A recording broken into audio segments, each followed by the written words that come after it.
Bonjour et bienvenue dans cette émission santé. Cette semaine, on vous parle d'amour, c'est de saison, mais attention, on vous en parle scientifiquement. Si vous pensez que tomber amoureux est une affaire de chimie, eh bien, vous avez raison, mais vous ne savez pas à quel point. L'organe essentiel de l'amour n'est pas le cœur, c'est le cerveau. Et nous verrons avec Michel Reynaud, psychiatre ici à l'hôpital Paul Brousse, comment fonctionne le mécano de l'amour. Et le sexe dans tout ça, lui aussi fait appel à notre cerveau, mais attention, un excès de dopamine et vous pouvez tomber dans la dépendance. On devient alors sexe addict, comme on dépendrait d'une drogue. Nous verrons à la consultation du docteur Carilla à Paul Brousse comment on aide ces personnes en souffrance. Et puis faire l'amour est bon pour la santé, et ce à tous les âges de la vie. Nous essaierons de lever quelques tabous sur la sexualité des seniors. Mais avant tout ça, quelques nouvelles en bref. Elle s'appelle Anna Clark et incarne le miracle de la médecine. Cette jeune galloise avait 2 ans lorsqu'on lui a greffé un cœur. Le sien, atteint de myopathie, avait été laissé en place mais mis au repos. 11 ans plus tard, miracle, le cœur d'Anna se remet à battre. Une chance inouïe car le greffon de la jeune fille a été endommagé par des traitements contre le cancer développés entre-temps. Aujourd'hui âgée de 16 ans, l'adolescente a vaincu cette terrible maladie et retrouvé son cœur. Comme une traînée de poudre, le virus de la grippe A se propage à une vitesse sans précédent, dit l'OMS, au point que l'Organisation mondiale de la santé renonce à établir des bilans. En positif, l'immense majorité des cas est sans gravité. En négatif, une minorité est mortelle. Partout dans le monde, on s'organise. En France, par exemple, on a commandé 94 millions de doses de vaccins. L'obésité ne franchirait que difficilement la barrière des sexes. En clair, les filles peuvent en hériter de leur mère, mais plus difficilement de leur père. L'inverse est vrai pour les garçons. L'obésité qui est plus un comportement qu'une donnée génétique, précisent les chercheurs. Le saviez-vous ? Tomber amoureux mobilise plusieurs centaines de substances chimiques dans notre corps, à commencer par la dopamine, l'hormone du plaisir, et l'ocytocine, l'hormone de l'attachement. Comme quoi, tomber amoureux est moins une histoire de cœur qu'une affaire de cerveau. La première rencontre, et c'est le coup de foudre. Il a des papillons dans le ventre, elle, les mains moites. Pendant des années, les scientifiques ont tenté de comprendre les effets de l'amour sur le corps et le cerveau. Ils ont trouvé que l'amour provoque une réaction chimique et un électrochoc en même temps, de quoi rester bouche bée. Je l'ai vu et ça m'a, je sais pas, je suis restée figée, bloquée. Je me sentais complètement déstabilisée, j'arrivais plus à tenir une conversation vraiment réfléchie et je faisais que le regarder sans m'en rendre compte en fait. Là par exemple, son cœur accélère de 80 battements par minute à 120. Elle rougit d'émotion, la pauvre chérie. Et ça, c'est à cause de la vasodilatation des vaisseaux sanguins, juste sous sa peau. Autant de réactions physiques qui ont pour origine le cerveau. Avec l'amour, le cerveau libère un produit chimique, la dopamine.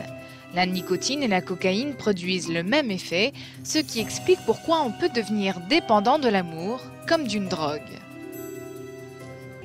Si le coup de foudre se poursuit et se développe en relation à long terme, d'autres produits chimiques interviennent, dont l'ocytocine. L'ocytocine, c'est une hormone qui crée l'attachement, qui est extrêmement forte au moment de l'accouchement. C'est ce qui crée la relation entre la mère et son bébé, mais on s'est rendu compte après que l'ocytocine est sécrétée par l'orgasme, chez l'homme comme chez la femme, et plus on jouit, plus on sécrète d'ocytocine, donc plus on s'attache à son partenaire. L'odeur est aussi un facteur important en amour. Avec l'image de l'heureuse élue, l'odeur affecte une autre partie du cerveau, l'hippocampe, le siège de la mémoire. Mais les scientifiques ont beau expliquer l'inexplicable, tomber amoureux gardera toujours sa magie. On ne badine pas avec l'amour, en tout cas pas sans danger. Certains en deviennent dépendants, ce qui peut se traduire par une hyperconsommation sexuelle.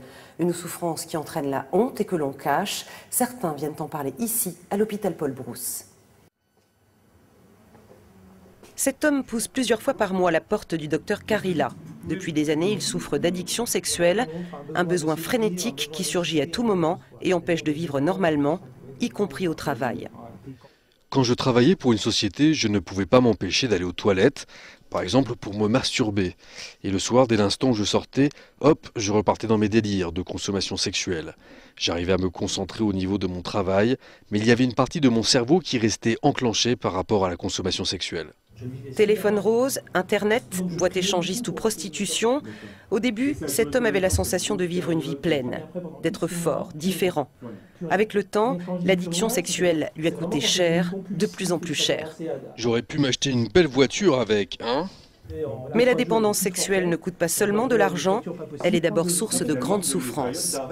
C'est la souffrance anxieuse, c'est une tension anxieuse permanente. Il est obligé de consommer pour soulager. Et tout de suite après que la consommation a eu lieu, il y a une phase, une triple phase, j'appelle ça la triple phase, c'est honte, désespoir et culpabilité. C'est de la culpabilité, celle d'avoir une double vie, c'est-à-dire quelque part de ne pas montrer.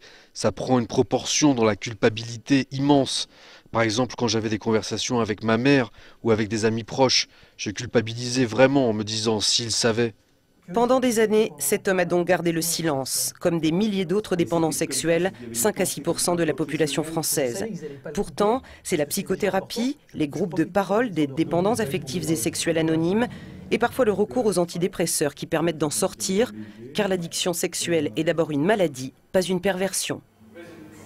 On peut pratiquer le rituel amoureux dans un but bien précis, dit le Kama Sutra, guérir une maladie ou résoudre un problème. Nous sommes ici au musée de l'érotisme à Paris, où sont exposées les œuvres de Jacques Charrier. À 73 ans, l'artiste nous rappelle que l'amour n'a pas d'âge et même qu'il est bon pour la santé. Le sexe chez les seniors, c'est bon pour la santé. Voilà ce que disent les médecins. Faire l'amour peut permettre d'atténuer certaines contraintes qui viennent avec le grand âge. Le stress, par exemple. L'activité sexuelle permet de se relaxer et de se sentir aimé. Pour les hommes, l'éjaculation peut prévenir le cancer de la prostate. Pour les femmes, avoir des orgasmes renforce les abdominaux et peut éviter les problèmes d'incontinence. Aujourd'hui, le sexe chez les personnes âgées deviendrait de moins en moins tabou. J'avais un petit copain, oui, c'était bien, mais il est décédé. Alors voilà, on était toujours ensemble. C'était très agréable d'ailleurs. Certains préfèrent tout de même le romantisme. Ça n'est plus ce qu'on appelle un amour physique, c'est plutôt un amour de tous les jours, une affection très très profonde. Au fil des années, le corps change et se dégrade. Les hommes peuvent souffrir d'impuissance, les femmes de douleurs pendant les rapports sexuels. Des rapports qui deviennent de moins en moins fréquents, d'autant qu'en maison de retraite, certains pensionnaires se plaignent d'un manque d'intimité. On rentrerait en moyenne 25 fois par jour dans leur chambre. Les médecins se penchent sur la question et demandent à ce que le personnel soit formé pour donner des conseils aux résidents, les aider pendant leur relation amoureuse et encourager les bisous et les câlins. Et avant de nous quitter, un petit saut dans le monde de l'étrange avec notre chronique Incroyable mais vrai. En Argentine, il est provisoirement interdit de se faire la bise ou de danser le tango collé serré. Motif, limiter la propagation de la grippe A en évitant le contact physique. En revanche, rien de plus branché qu'une soirée grippe ou grippe party en Grande-Bretagne ou aux États-Unis. Le but est justement d'y attraper la grippe A avant l'hiver pour être immunisé. Une très mauvaise idée selon les médecins. Voilà, c'est la fin de cette émission santé. Pour vos suggestions, vos questions, une seule adresse, santé@france24.com. À la semaine prochaine.